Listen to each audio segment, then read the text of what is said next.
Non, c'est trop.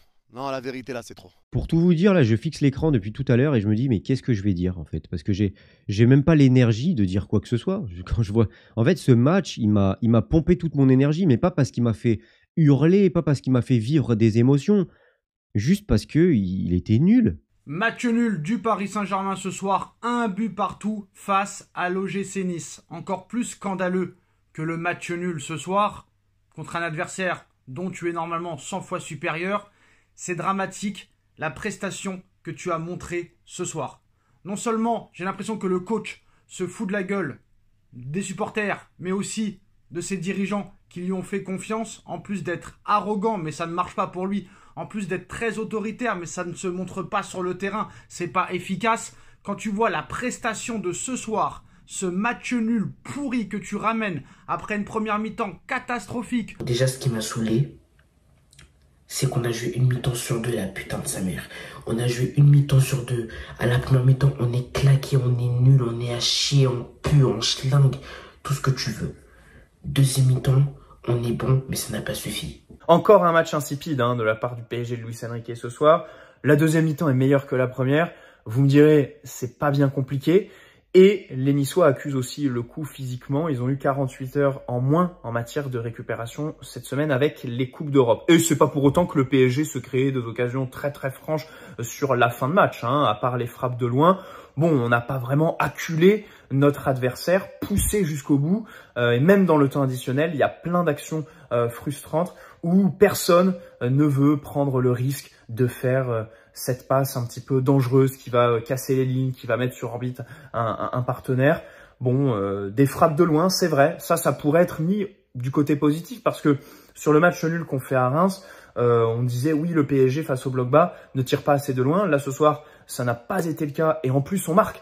Paris perd donc la première place du championnat. On garde 3 points d'avance sur l'OM. On est deuxième du championnat à l'heure où on parle. On attendait une réaction après le match contre Arsenal et ils nous pondent cette daube. Ils nous ont pondu cette daube et notamment cette première mi-temps qui a été désastreuse du Paris Saint-Germain. Alors oui, on a affronté une équipe niçoise qui jouait bas. Oui, une équipe niçoise qui était bien en place. Oui, une équipe niçoise qui était à 5 défenseurs. Mais à un moment donné, Nice est venu avec ses armes. Nice a tenu. Nice a été bien en place. C'était à nous de trouver la solution encore une fois. C'est bien beau de parler, oui, il y en a marre des blocs bas. Il y en a marre des blocs bas. Il y en a marre des 5 défs. Mais à un moment donné, c'est aussi à nous de trouver la solution. Et quand tu vois la première mi-temps que tu fais, la première mi-temps cataclysmique, clownesque, les gars, à un moment donné, il faut arrêter de se foutre de notre gueule. Faut arrêter. Oh, respectez-nous. Oh, à défaut de nous respecter, nous, mais respectez-vous. C'est quoi cette première mi-temps calamiteuse? Tu mets Kolo Muani aujourd'hui, un joueur où tu sais qu'il a du déchet balle au pied, qu'il est mauvais balle au pied, tu le mets contre un bloc bas. Là, je comprends pas déjà le choix de mettre Kolo Muani titulaire dans ce match-là. Mais derrière, tu viens aussi avec un milieu de terrain qui apporte pas grand-chose et tu viens avec une équipe qui a pas d'envie. Sur toute la première mi-temps, tu avais des joueurs qui se faisaient des passes latérales et il n'y avait aucun joueur qui demandait entre les lignes. Mais faut arrêter 2 secondes. T'as pas d'énergie. Enfin, en tout cas, moi, personnellement, j'ai pas la force de crier. J'ai pas envie de crier. J'ai pas envie de m'énerver. Du coup, t'as pas d'énergie à donner. Un petit peu comme eux, finalement, sur cette première mi-temps où t'as l'impression qu'ils ont pas envie de jouer, qu'ils ont pas envie de gagner, qu'ils portent pas le maillot du PSG, qu'ils ont pas des places peut-être de titulaires à gagner pour certains joueurs. Bah voilà, bah moi là, ce soir, c'est un peu la même chose, à l'image du maillot ce soir, que ce soit moi ou eux. Ce maillot-là, je trouve qu'il résume bien un peu leur première mi-temps, où ils étaient camouflés, fantomatiques, à l'image de Fabien Ruiz sur toute la rencontre. Mais ouais, c'est le genre de match qu'on n'a pas envie de voir, surtout cette première mi-temps. Et c'est dommage parce que on perd 2 points, Monaco a gagné, donc Monaco est désormais à 2 points devant nous au classement. Alors, c'est pas alarmant, loin de là, mais c'est vrai que le contenu, surtout sur cette première mi-temps, voilà, alors c'est sûrement la pire première mi-temps de la saison, ça c'est sûr, et peut-être même une des pires sous Luis Enrique, parce que bon, on n'a pas été mis en danger comme on a pu l'être sur certains matchs, sur cette première mi-temps, mais je veux dire en termes d'envie et de contenu, ouais, j'ai rarement vu, je sais même pas si on est rentré dans la surface sur cette première mi-temps. Ton milieu de terrain, Warren Zaïre-Emery, qui se prend pour Messi depuis qu'il a eu un reportage sur Intérieur Sport. Fabien Ruiz, c'est pas le vrai Fabien Ruiz de l'Espagne, c'est son frère jumeau ou son frère abandonné qui joue à sa place. Et Joao Neves, pour qui on a fait la même erreur tous les ans, comme avec Verratti, comme avec Ugarte, et maintenant on fait l'erreur avec lui. Lui aussi, il met pas un pied devant l'autre. À un moment donné, faut arrêter de... j'en ai marre, j'ai même plus les mots, Je prends plus aucun plaisir à regarder cette équipe depuis plusieurs années maintenant. Mais là, franchement, je pensais qu'avec Enrique, les choses allaient un minimum changer. Mais à l'arrivée, tout le monde a été naïf. Et moi, le premier, ça ne changera jamais parce que ce club ne sait pas travailler. Et tous les ans, on pourra répéter la même chose, ça n'avancera pas. Ah oui, il faut que je parle de l'arbitre aussi, Jérôme Brissard. Espèce de sombre merde. Va bien niquer ta mère, la reine des Jérôme Brissard. Wallah, ta femme c'est une femme préhistorique. Ta meuf c'est une femme préhistorique. Ta mère c'est une femme préhistorique. Ton père, ton père on l'appelait T-Rex. Espèce de merde. Il est né avant les dinosaures, espèce de connard, va. Quand le Paris Saint-Germain fait des fautes, tu siffles, hein. Mais quand c'est Nice qui fait des fautes, tu ne siffles pas, la putain de ta mère. Donc voilà, j'en ai marre. À chaque fois que le Paris Saint-Germain fait des fautes, il sifflait. Mais quand Nice faisait des fautes, il sifflait pas. Et en plus, pourquoi t'as mis carton jaune à Marquinhos? Il a fait quoi? Nuno Mendes, il est heureux à la 52e minute puisque son tir est un peu dévié. Il est hors de la surface sur un corner parisien. On en a eu énormément ce soir, plus ou moins bien tiré, mais il y a quand même eu des occasions. Hein. Je crois qu'il y a une barre. Il y a une tête qui passe pas très loin et donc le but de Nuno qui répond à Abdi qui avait ouvert le score à la 39e. Pareil, hein, sur une frappe détournée un peu plus par Nuno, qui était malheureux. Donnarumma qui ne peut rien faire. 39e minute, un moment où le PSG commence à remettre le pied sur le ballon et se créer des semblants d'occasion. Alors que jusqu'à la 25e, les Niçois ont eu une domination outrageuse. Le niveau technique affiché ce soir a été cataclysmique. Vous pensez que c'est comme ça qu'on va marquer contre un bloc bas? Comment tu bats un bloc bas? Avec du mouvement, avec des frappes de loin, avec tes milieux qui montent, avec forcément du surnombre devant la surface et dans la surface? C'est comme ça que tu vas réussir à bouger un bloc bas, avec du mouvement, des permutations, avec des passes rapides. Mais là, on avait une première mi-temps où on avait des joueurs, ils se faisaient des passes, et les autres, une fois que tu as fait la passe, hop, on attend et on regarde. On regarde le porteur de balle. Il n'y a personne qui bougeait. Mais si vous voulez pas jouer, mais dites-le nous. Dites-le nous si vous voulez pas jouer. Et vous allez bouger tous un par un. Cassez-vous si vous voulez pas jouer. Cassez-vous. Au pire, on déclare forfait et on part en trêve tout de suite. C'est quoi ces manières? C'est quoi cette première mi-temps désastreuse? Il n'y a personne qui bouge. Dembélé qui percute pas, Barcola qui percute pas, Kolo Muani... 0 sur 20, le milieu de terrain 0 sur 20, ça monte pas et forcément ça arrive pas à créer du danger, ça veut pas monter, quand ça monte pour rien. Donc c'est dire. Mais ce qui est dommage sur cette semaine, en fait, c'est que c'est un peu une semaine de test. C'est pas une semaine décisive, loin de là, que ce soit en Ligue des Champions ou en championnat, mais c'est une bonne semaine de test parce que tu affrontes un gros adversaire en Ligue des Champions et tu affrontes aussi un gros adversaire en Ligue 1. Déjà un club qui ne fait pas de préparation, qui reprend 3 semaines après les autres, qui en plus de ça ont fini avant eux, c'est une catastrophe. Quand tu fais que 2 matchs amicaux sur une pré-saison, c'est lamentable, c'est anti-professionnel, c'est une faute professionnelle, c'est une faute grave, monsieur Enrique, ce que vous avez fait ce soir. C'est une faute grave que vous avez refusé une doublure à Hakimi et à Nuno Mendes.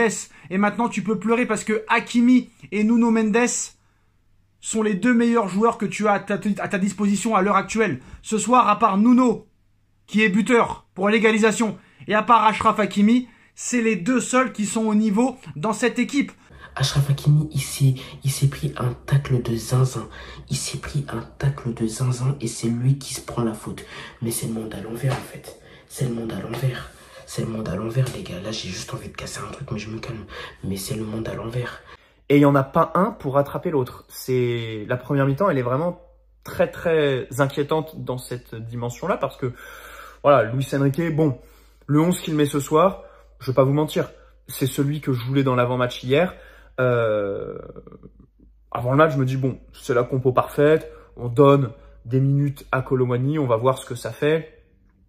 Au milieu de terrain, Vitinha sur le banc, c'est normal avant la sélection machin. En plus, au début du match, je vois João Neves numéro 6, Ruiz plus haut. Donc c'est vraiment ce sur quoi on tablait hier dans la vidéo. Qui plus est, João Neves qui sur certaines séquences prend le rôle de défenseur central gauche pour laisser Nuno monter un peu plus. Comme quoi le cadre rigide de Luis Enrique ne l'est pas tant. Hein, et voilà, il y a eu une petite évolution là-dessus qu'on note ce soir.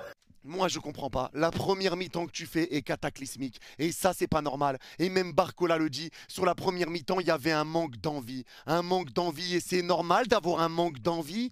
Un manque d'envie, les gars. Mais on joue quand même le championnat, là. Monaco avait 3 points d'avance sur nous. Manque d'envie de quoi? Manque d'envie de quoi? Et on dit ça normal. Il y avait un manque d'envie, mais réveillez-vous. Cette première mi-temps, elle est inadmissible. Elle est inadmissible. Et de toute façon, le match dans la globalité reste inadmissible. Il y a eu beaucoup de ratés en deuxième. En deuxième, ça va mieux, mais parce que Nice commençait à reculer, tu arrives à marquer grâce à une frappe de loin. Bizarrement, quand tu commences à mettre du mouvement, à mettre un petit peu des frappes de loin, essayer de prendre un peu plus ta chance, bizarrement, là, t'égalises. Bizarrement, là, t'es des occasions. Et bizarrement, tu marques. T'aurais pu marquer, mais t'as beaucoup raté aussi en deuxième. Mais aujourd'hui, c'est pas normal de jouer comme tu l'as fait. Nice arrivait à ressortir de ton pressing trop facilement. Ils t'ont baladé. Ils t'ont baladé. Et tout ça, bien évidemment, à cause d'un milieu de terrain, encore une fois, qui n'est pas bon. Et là, moi, j'en veux à certains joueurs. J'en veux aujourd'hui. Il y a des joueurs qui ont été plutôt bons, mais il y a des joueurs qui passent à côté. Et aujourd'hui, je suis désolé, mais le milieu de terrain, et je vais parler notamment de Fabian et Warren Zaïre-Emery, et je vais parler de Warren, même si on l'aime, il faut commencer à parler de lui. Mais je vais parler aussi de Fabian. Les gars, c'est dégueulasse. Et je vais commencer par toi, Fabian. Mon Dieu, ce que t'es nul. Mon Dieu, ce que tu pues. Mon Dieu, ce que tu schlingues. Mon Dieu, ce que tu schmoutes, encore une fois. Tu es nul à chier. Ce mec-là sur le terrain ne sert strictement à rien. Des passes en touche, des ballons piqués en 6 mètres, des centres en corner.